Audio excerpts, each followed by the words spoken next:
나무아미타불이 위없이 깊고 묘한 선이다. 정토종 초조 해원대사. 요사이 선종들이 염불하며 정토를 닦는 일을 보고는 상에 집착하여 수행한다 하며 비방하고 참선 견성하여 진상을 도노하는 것만 갖지 못하다 하므로 근기가 천박한 이들은 그 말을 믿고 염불도 아니하고 경도 보지 아니하며 오염된 삶을 살고 있어서 입으로는 참선을 말하나 마음에는 도를 행하지 아니하며 정토를 비방하고 왕생을 믿지 아니한다. 이는 크게 잘못된 것으로 아미타불이 위없이 깊고 묘한 무상신묘선임을 알지 못하는 것이다. 기원직지의 말씀입니다. 한중일 최초의 수행결사인 백년결사를 이끈 중국 정토종의 초조 해원대사는 염불 역시 삼매로 깊이 들어가면 선과 둘이 아님을 몸소 보여준 성각자였습니다.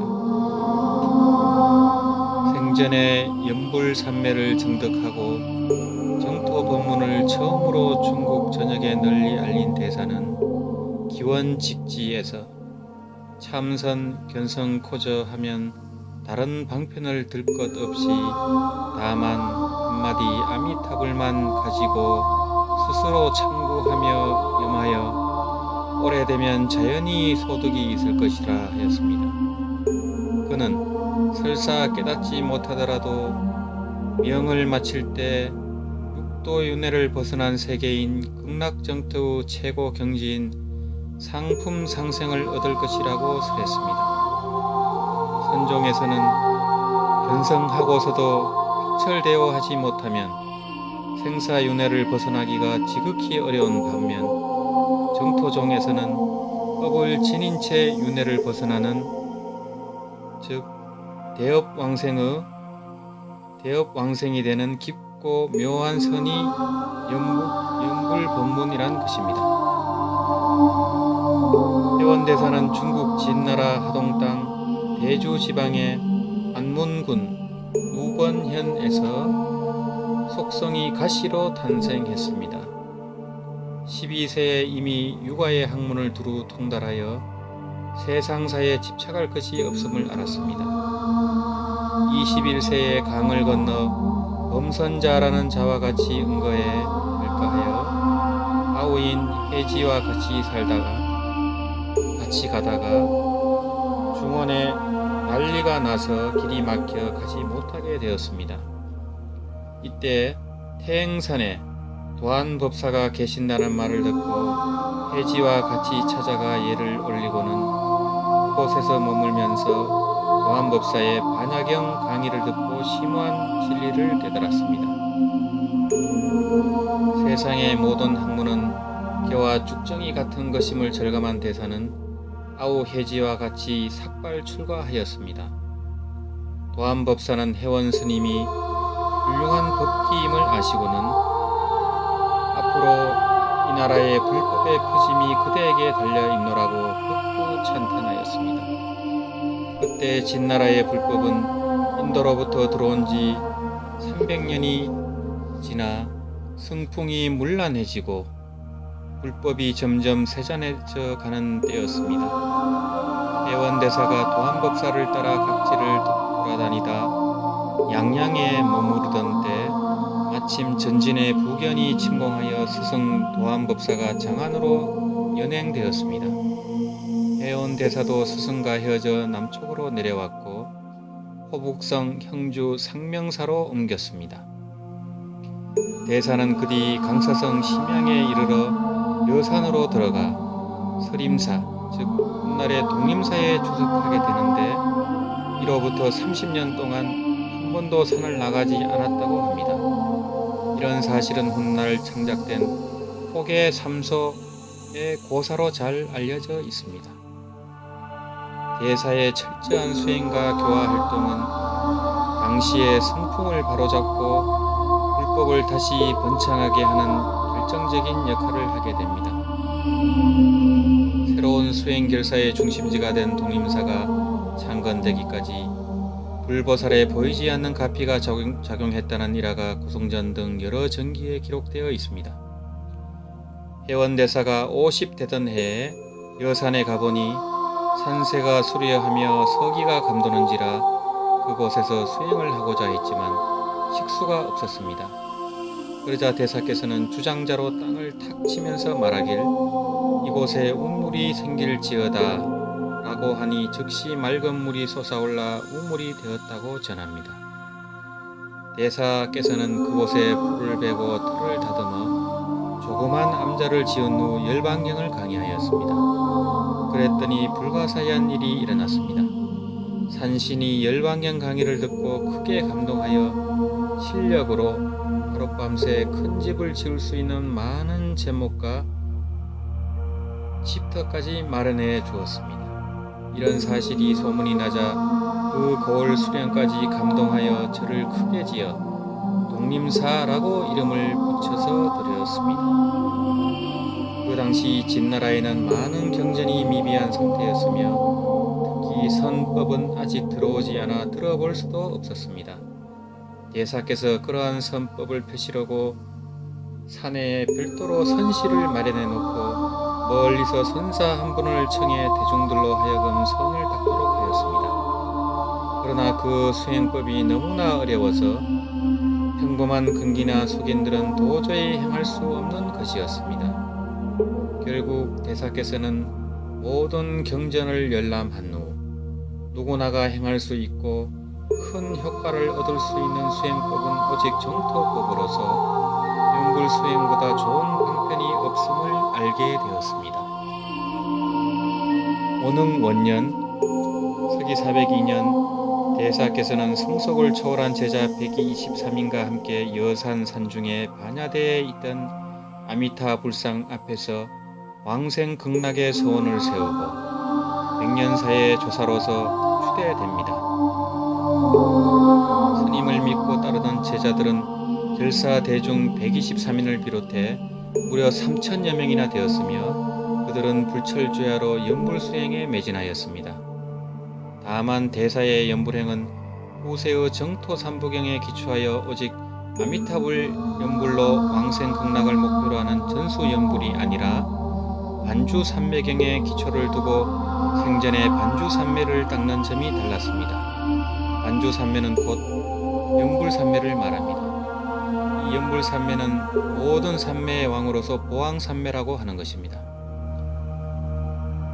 반주삼매는 연불삼매의 일종으로 부처님을 관하는 간불삼매 또는 부처님이 눈앞에 현존하는 울립삼매라고도 부릅니다.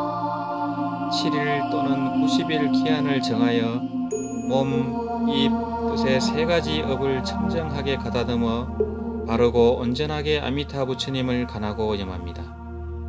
이를 통해 삼매에 들어 눈앞에서 아미타 부처님을 비롯한 제부를 칭견하고 교화를 받아 임종시에는 왕생하는 수행법입니다. 실제로 대사께서는 82세 되던 해 11월 초하루에 삼매에 들어 17일에 비로소 출정을 하시어 즉 삼매에서 깨어나시어 연불삼매의 깊은 선정력을 보여주셨습니다.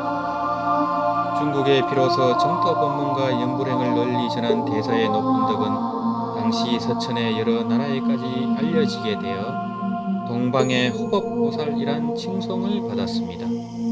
타국의 스님들까지도 해원대사를 대승도사라 하여 대승의 도사라 하여 여산을 향해 향을 사르고 예배드리는 자가 많았습니다.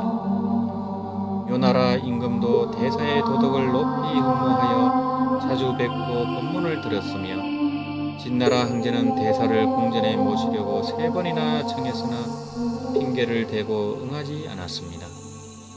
진나라 안제 때는 불법의 사태를 만나 많은 스님들을 잡아서 처형하는 것을 해원대사께서 상소를 올려 그 한난을 모면하게 하게 되었습니다. 그 후 다시 모든 승려들로 하여금 임금을 받들도록 하려는 것 또한 대사께서 글을 올려 면하게 되었습니다. 대사께서 말하시길 불법은 왕법에 종속된 것이 아닙니다라며 정면으로 주장했는데 이것이 유명한 사문 불경왕자론입니다. 사문은 임금을 공경하지 않습니다. 이런 뜻입니다. 어느덧 대사의 세수 83세가 되셨습니다. 서기 416년입니다. 그해 7월 금음날이었습니다. 저녁녘에 허공을 쳐다보니 아미타 부처님의 금색 신이 허공에 가득 차 보이며 부처님의 원광 안에는 무량한 하불이 계시며 즉 하신불이 계시며 간샘보살, 대세지보살 두 보살은 좌우에 모시고 서 계시며 14줄의 물줄기가 광채를 내며 상하로 흐르는 가운데 아름다운 음성이 울려 나오고 있었습니다. 그런데 그 음성은 고, 공, 무와 무상의 묘법을 설해주고 있었으며 그 밖에 가지가지의 찬란하고 아름다운 정암들이 펼쳐져 있는데 그 모든 광경이 감무량수경에서 설해놓은 16간의 풍경과 하나도 다른 바가 없었습니다. 이때 아미타 부처님께서 해원대사에게 말씀하시길 나의 본원력으로 너를 위안해 주기 위해 왔노라. 앞으로 7일 후면 나의 국토인 극락세계에 왕성하게 될 것이라고 말씀해 주셨습니다. 해원대사보다 앞에 세상을 떠난 불타야사라는 스님과 아오인 해지 스님과 유유민 거사 등이 부처님 곁에 같이 있으면서 대사를 보고 읍하며 말하기를 법사께서는 저희들보다도 훨씬 앞에 뜻을 내셨거늘 왕생극락이 어찌 이처럼 늦으십니까? 라고 하는 말이 분명하게 들려왔다. 그러니까 앞에 불타야사, 해지 스님, 유유민 거사가 먼저 왕성을 했던 것입니다. 대사께서는 8월 1일부터 약간의 병세를 보이더니 6일에 대중이 술로 된 약을 거나니 드시지 않고 꿀물을 거나니 율사에게 물어본 후 드셨습니다. 이때 대사께서는 유언으로 정성이 지극하면 대자대비하신 부처님께서 반드시 도와주시는 것이며 결정코 극락세계로 접인해 주실 것이니 간절한 마음으로 정성을 다해 연불에 노력하여 힘쓸지어다 라는 말을 마치시고 서쪽을 향하여 단정히 앉으셔서 합장하여 연불하시고는 세상을 떠나셨습니다. 연불종의 창설주로서 안주산매를 강조한 연불법문을 세상에 널리 전한 해원대사. 그는 연불산매 시집서에서 산매 중에 가장 공덕이 높고 나아가기가 쉬운 연불산매를 증득하게 되면 왕생 극락은 필연지사라며 일심으로 연불에 전력할 것을 당부하였습니다. 평생 참선이나 윗바사나를 해도 등력하지 못한 분들은 가장 간편하고도 효과적인 연불산매를 증득하여 살아서는 안심을 얻고 숨을 거둘 때는 윤회계를 벗어난 정토에 왕생하시길 간절히 발언합니다. 해원대사님의 연불산매 서문을 간단히 소개하겠습니다. 공덕이 높고 넓어 정진수행하기 용이하여 연불만큼 우선 삼을 것이 없다.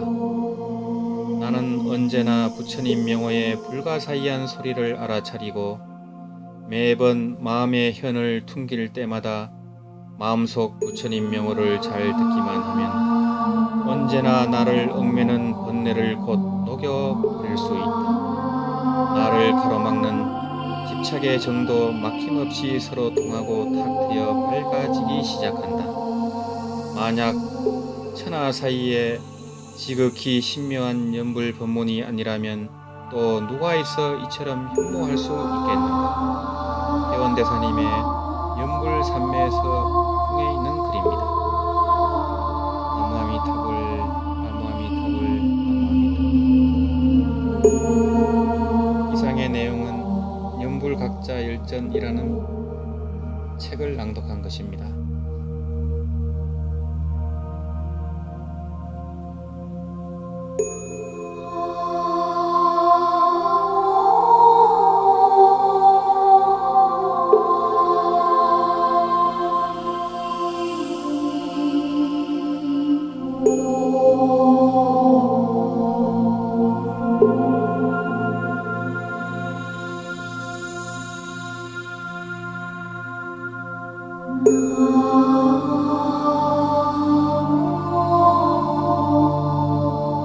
Oh